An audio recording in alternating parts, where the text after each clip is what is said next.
Mel. Saeed. Two writers talking shit. Back at it again. New episode. Another killer episode. Literally killer. We have Sadé Sellers. She has a short called Picture, which is fire, that I got to see. And it's funny because, well, first off, side note, Kayla Guess, our producer, is also a producer on your film, so you know his fame.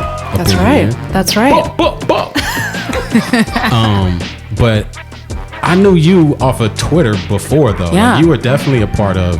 She was definitely a part of Screenwriter Twitter. Yeah, is this our first time meeting in person? In person, yeah, because we were on, like, we've been on like interview things before and like on panels before, like Zooms Zooms. So this is like, well, yeah, you know, this is super dope. So, but it doesn't feel like that. No. It feels like I've known you forever. It's crazy. That's what everyone says. To me, that's the cool thing about Twitter. And I don't know how it was for you. Maybe you could speak on this. I know now it's called X, but let's just talk about before. I feel like I got a lot of connections and meeting people. It was like a thriving thing, maybe like during COVID. How was it for you? Twitter became like Twitter, and then what's the one that opened up with just audio? Oh yeah, Clubhouse. Oh wow, Clubhouse. We just blew out the mics with that. Yeah, sorry. Well, it's all good. Clubhouse, especially because I was so resistant to get on Clubhouse, because I was like, get on it. I was like, I will refuse. And then I got on it and actually built a huge community for Afro horror on Clubhouse, where we started having rooms talking about Black horror films and Black identity in horror. And my mission during that time was like, okay, I need this to exist without me. Eventually, I don't want to do this every night. And it does. And it's still a community. And there's still a bunch of people that are on Clubhouse in Afro horror rooms, which is my podcast. Clubhouse still exists? Yes. Yeah, it does. Yeah. I still have the app. Still going. It's still going. Oh. Yeah. And people are there and they're chatting. Like, I found my CPA on Clubhouse. She does my taxes now. Like, it was a great, I mean, and for Twitter, yeah. I mean, because being a writer, the advice, there's so much different advice, and some of it is awful. Most of it is awful. So being able to go on Twitter and go, you guys, what is this? And someone actually honestly answer you, and you're like, okay, cool. That feels better than listening to some idiot on YouTube who has never written anything in their lives. Yeah. Have you always been a fan of horror, and what were some of the early memories of horror that kind of got you into it? Yeah. I was not a fan of horror growing up. No, I was terrified. My earliest memory is my cousin Charlie, who I love dearly, but he was a menace. He's 3 years older than me, and he would torture me and my sister.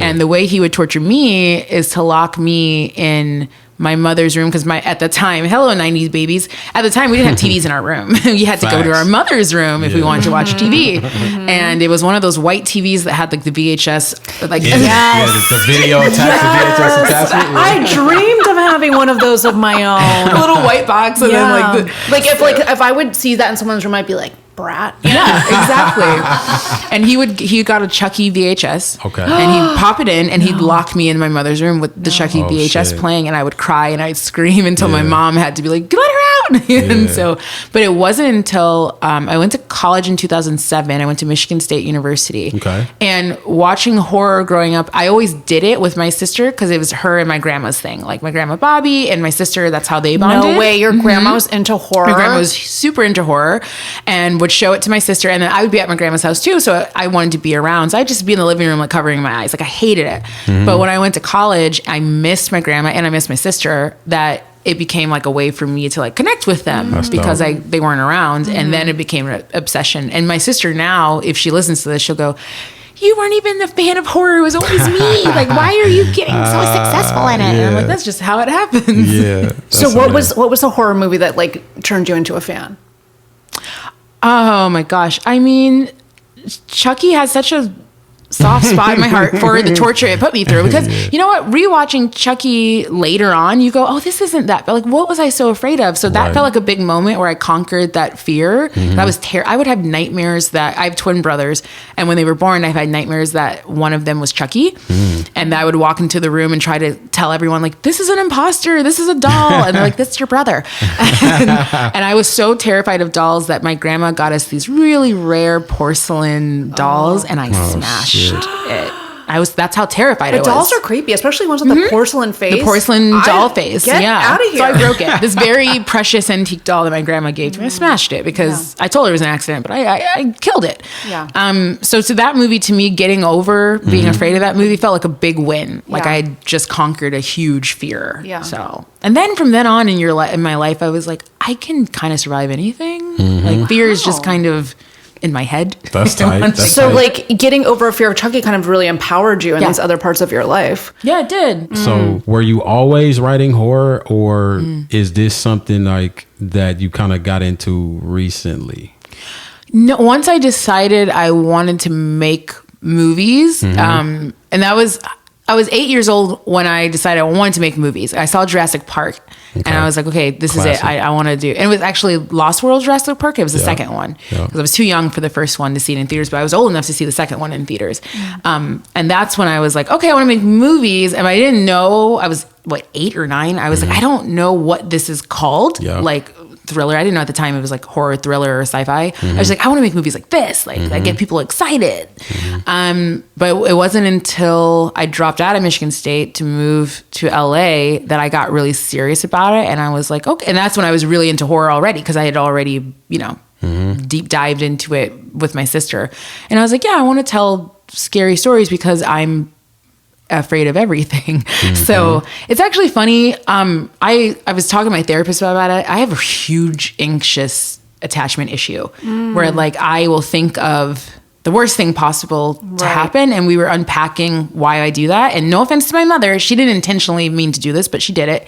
When we were growing up, my mom's a single mom with 2 little girls. This is way before my brothers were born. So it was like a woman in the house with 2 little girls. And the one thing she would say to us so we could stay out of trouble is just think of the worst imaginable thing that could happen to you.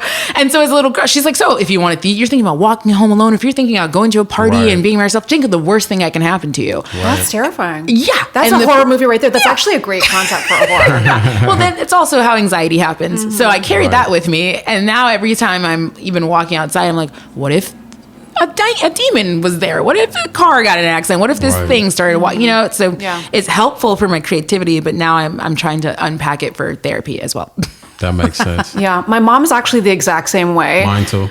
Like it's so crazy, and it's like my brother and I, we will make fun of her because we could be anywhere, any scenario, anywhere, and we'll be like, what's the worst thing that can happen right now? And it's just like this. She's like, well, I have let me tell you. She's like, let's get into it. Let me tell you. And then when the worst thing that can actually happens, like both my grandmothers passed away within 2 years, I said, well, that's it, right? Like it can't get any worse than that. So you've kind of faced, so everything else is just in your imagination. Like, let's just face it, But sorry, Mom, you caused my anxiety and action, but you also caused my creativity. So every time I sit down for a scene, it's like we could go A, B, C, or D.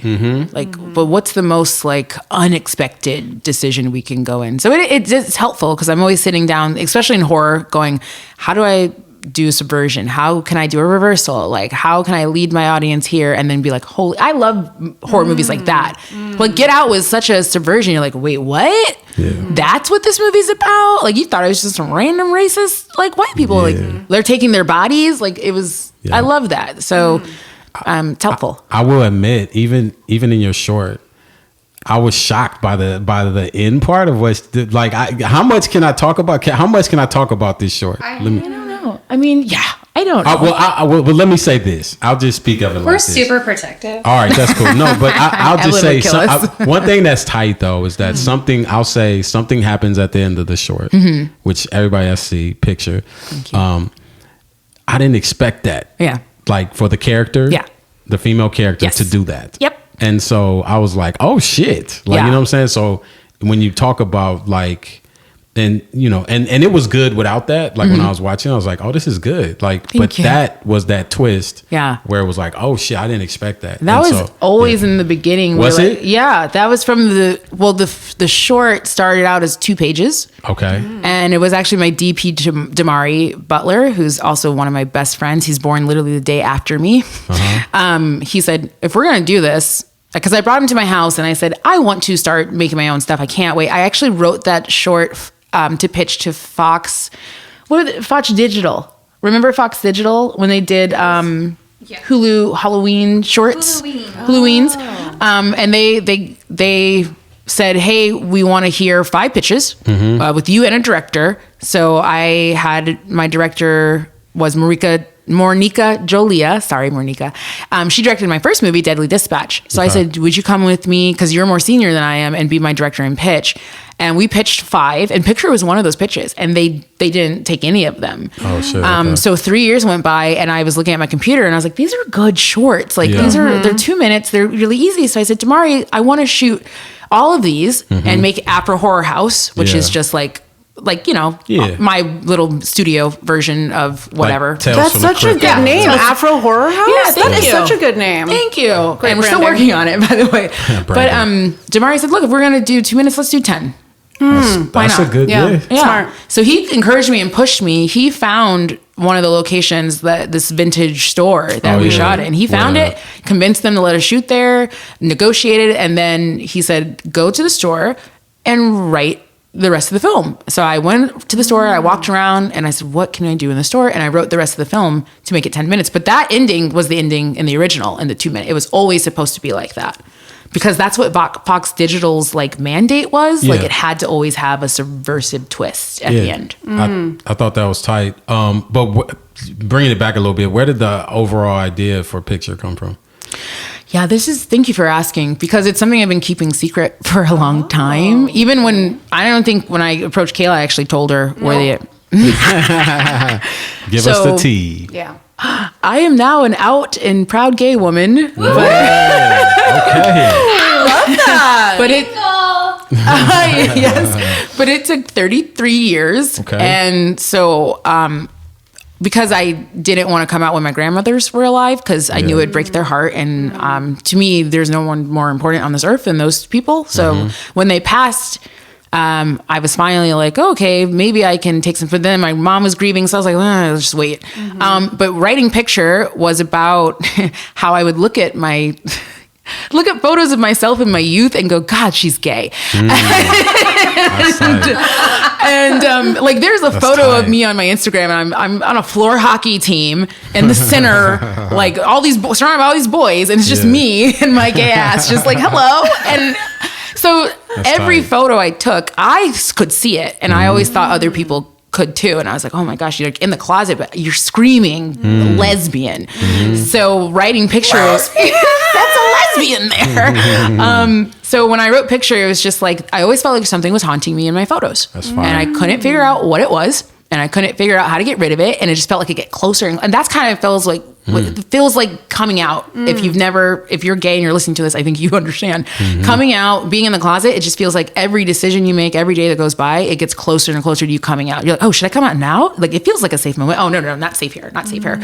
So that's where the idea for Picture came. I used the creature in the film to be my coming out like monster. It was just like, stop being gay in photos and be gay in real life. It's really poetic. I really love that explanation. Thank you for sharing that with us. And when we shot the movie, I wasn't out, so I wasn't ready to tell people that. Wow. So I just said, oh, it's like, you know, when you take pictures and you leave a little piece of your soul, and everyone's like, okay, what does that have to do with you? And I was like, nothing, just a cute little horror film. And then I was like, it's probably time to tell people what the movie is actually about. Maybe it'll connect a little bit better. And it has. People really responded well to it. I think when we went to Hollyfest, that was the first time, Holly Shorts, this is the first time we even announced to the public that it was gay. Tight. So that's what the film is about. And I hope anyone, like, you can't tell by watching it, right? Because that's the point. Like, you can't tell it's the queer coming out film, but I can tell. That's tight.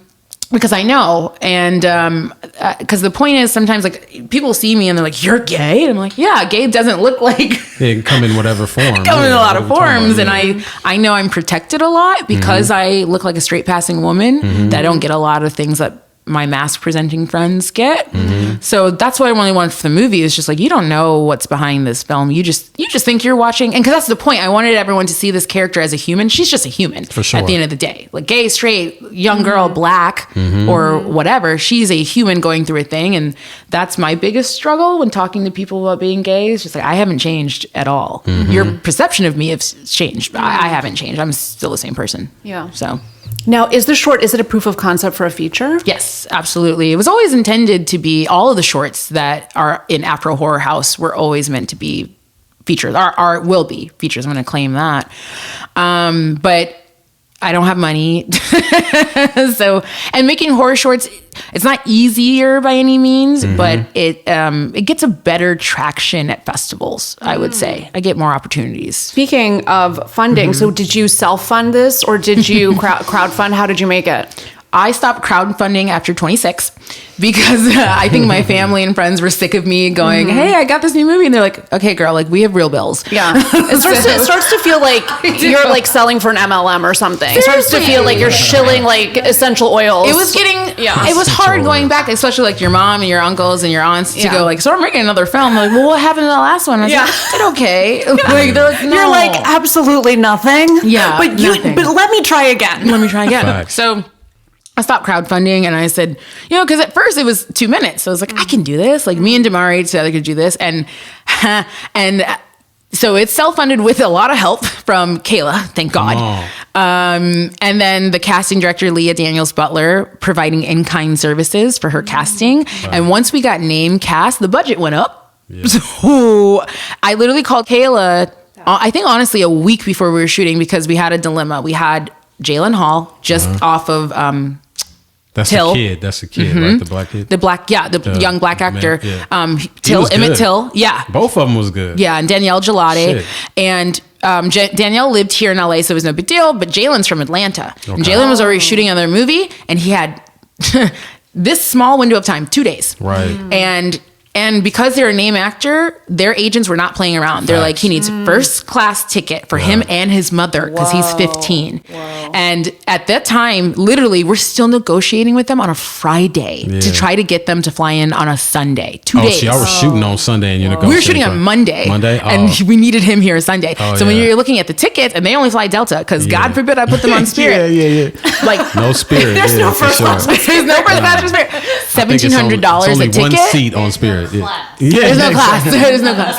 So the tickets were $1,700 a piece, and the only stipulation their agent gave us was, you can get them that first class ticket. That's tight. He'll be there. And so I called Kayla and I said, hi, I know you just recently left your job and you want to be an EP, and I know you're unemployed, but do you have $2,500 you want to? It wasn't even like that. You just asked me. Yeah, that's true. New people. I did. I didn't want to ask for what I actually needed because that's my problem. That's tight. And I said, do you know anyone like this? It's a name actor. Like, this is all I need. And she came through in the clutch, and Damari, our DP, again, put his card down and we got them there. That's tight. It makes a difference. Because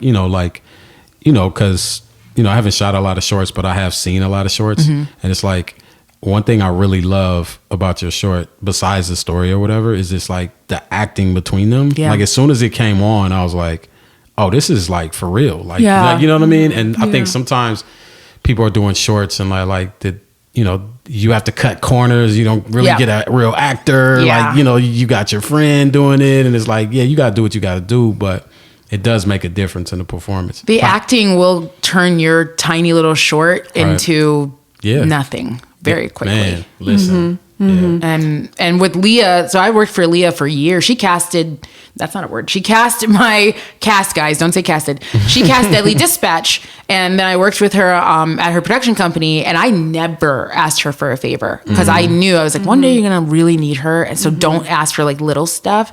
And then I called and I said, I'm asking for my favor now. I have this short. It's 10 minutes. Your son is DPing on it. And she read it. And the funny part is, I thought, and this is how life works out great, but also I need to also communicate better as a director. I assumed she was going to give me 18 to look younger, so I wouldn't have to deal with like child actors. She was like, oh no, here's two 16-year-olds. Oh, wow. Just like in the script. And I was like, oh. That's tight. Now I have to deal with SAG and child labor laws and things like that. Yeah. But I'm not going back to Leah Daniels and saying, oh no, I want to, you got me two actors, I'm taking them. Thank you, Leah. Yeah. I mean, this is like a great note for any like first time directors out there that like using like a name casting director can bring a lot of like cachet and credibility to your project that you wouldn't have otherwise. Yeah. Let me ask you this. What advice would you have for a writer out there who's like, I want to write and direct a short? Yeah, the writing part's the easiest, right? Because that's what you're used to. Now, the thing is, writers tend to have some sort of disdain for directors because they always think directors are trying to change. But directors, there's a reason why they're directors. And it has nothing to do with shots or making the movie. It has to do with management and knowing how to handle 20 to 30 different personalities on a small set versus like, if you're, Spielberg, you're handling 1,000 different personalities. Yeah. I think the key to writers, because you're so secluded from working with other people and collaborating, because you're writing, unless you have a writing partner, is that you have to learn how to be a manager, because that's all directing really is at the end of the day. Because as long as you have everyone in their place who knows how to do their job, your movie will be great. If they and you trust your vision and be a clear communicator, which is what I'm still working on. And I think that translates into like relationships as well, by the way, everybody. Like, what's the, trust me. What I think in my head, if it doesn't come out in my mouth the way I'm thinking, everyone's going to get confused. So I've been working on trying to be a clear communicator. Like, this is what I'm envisioning, and how can I let everyone on my team know that without getting frustrated that they can't read my mind. So that's my biggest tip, is that learn how to be a negotiator, a manager, and a clear communicator, because when you're a writer, you're so much in your own room by yourself, and it makes sense to you because it's out of your brain onto the computer, but you have to explain that same idea multiple times to multiple different people who may need a little bit more. That's the hardest part. So let's say you're a writer and you haven't directed anything yet. You want to take the leap. You're going to start with a short. It's like, what is the first step, right? Because a lot of writers are, like Sade said, wanting to take control, just make it happen, So it's like, is the first thing I'm doing like looking for a producer? Is the first thing I'm doing looking for a location that's specific to a script? Like, what's the first thing I'm doing? Find a producer. I think Shonda Rhimes said this in her workshop. I don't know if you ever watched her masterclass. Yeah, she said, if you're a writer, find a non-writing producer. It will save your life. And I took that to heart. Like, a non-writing producer, meaning someone who's actually not interested in being a writer, who just wants to be a producer and can focus on that. Because seriously, guys, please take this advice. Find a producer, find a non-writing producer right away. And they're going to help you so much, so you can actually focus on the directing and not all the locations and stuff. I mean, the first rule is write for what you can afford. Right. Like, that's a big key. Don't try to write like super or what you have access to. Yeah, what you have access to. Your friend owns a restaurant. Your friend owns a restaurant. Oh, 2 actors, 1 room. Yeah, all of that. Yeah. So, Sade, what would you say is the relationship between the writer and the non-writing producer? Oh my gosh.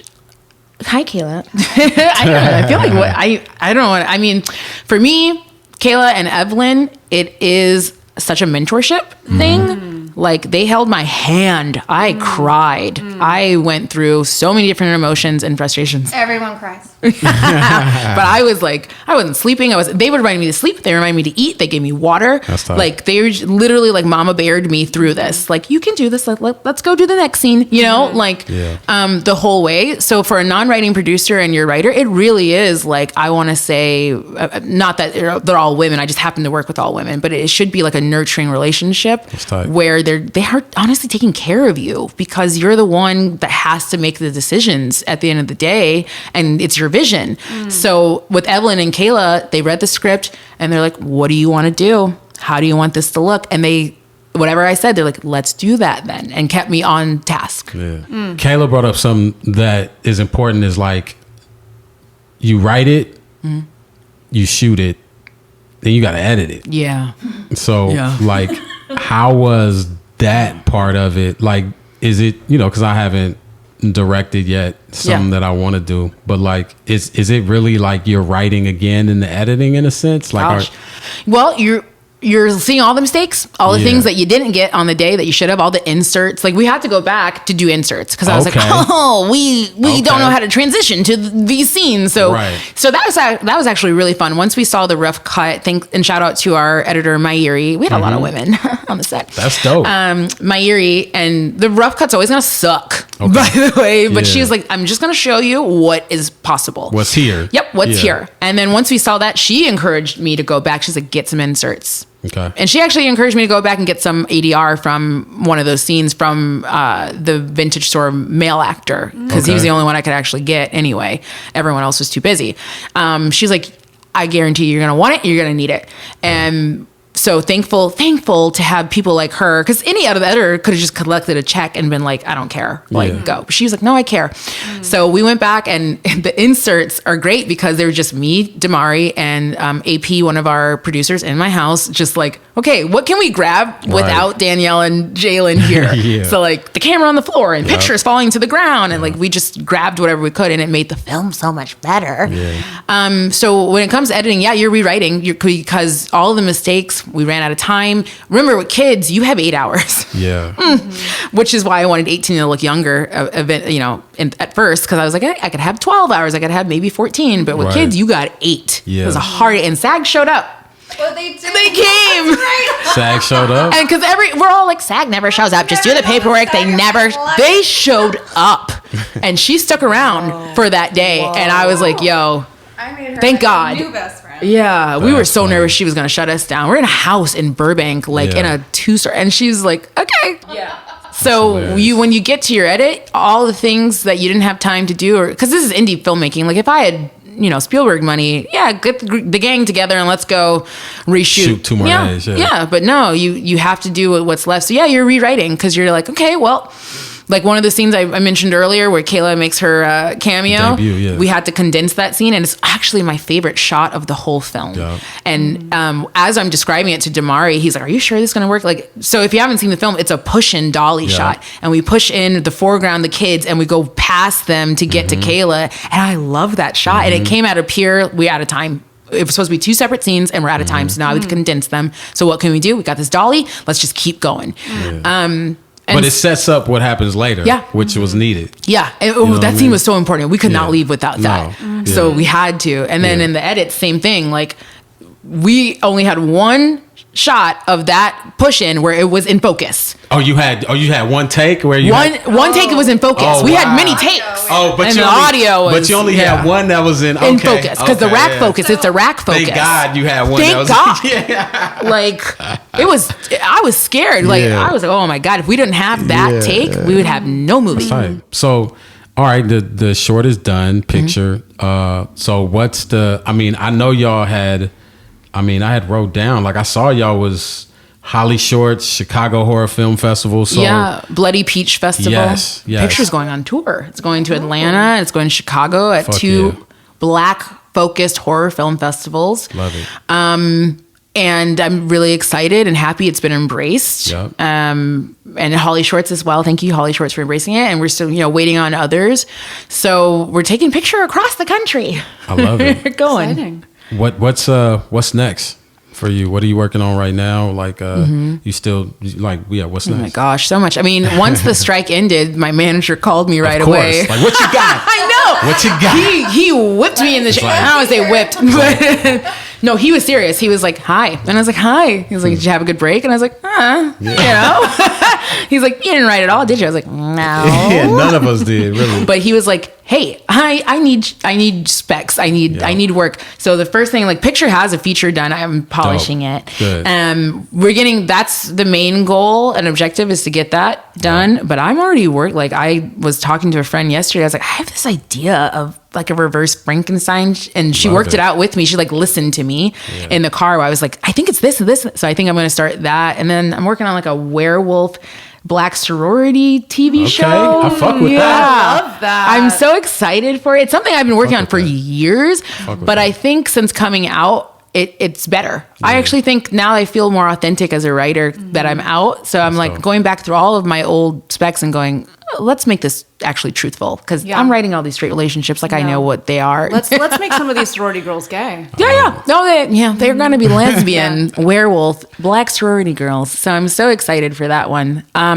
So it's just keep writing and keep working. And I would love, Picture has its own little journey. It's not done by any means. And I should mention, by the way, one more big, like, this little movie has big names attached to it. Yeah, Anthony Parthner is a world-renowned Black composer, and he's gay. He's a gay man. Like, this is a man who's done he's composed for Tisch and symphonies in London, and he's done the score for Black Panther 1 and 2, Avatar 1 and 2. He does the score. That's tight. And he's a friend of mine. And I said, I have this little movie, so I'll do it for free.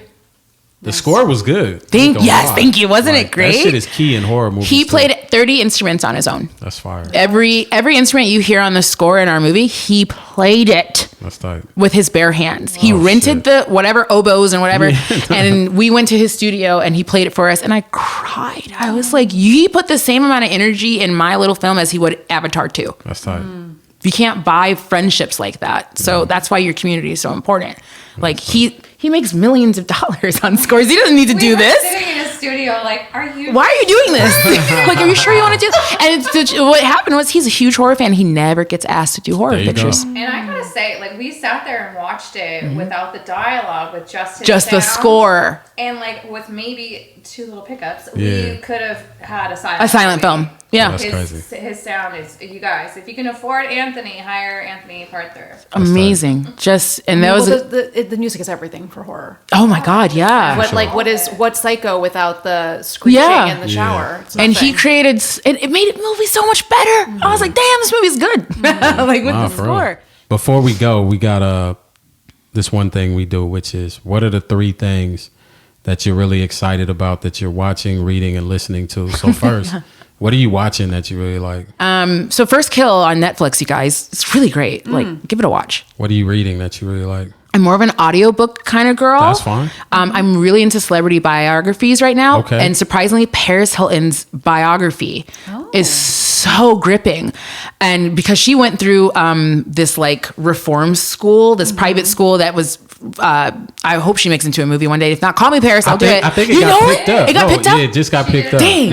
It just got picked up. And they're abusing these kids. Yeah. Like it's a funnel. So these all rich people and they're troubled kids, right? So they take them to this boarding school under the guise that they're going to make them better. But these people were stripped naked. These are kids, stripped naked, beaten, abused. And because she's Paris Hilton, no one believes her.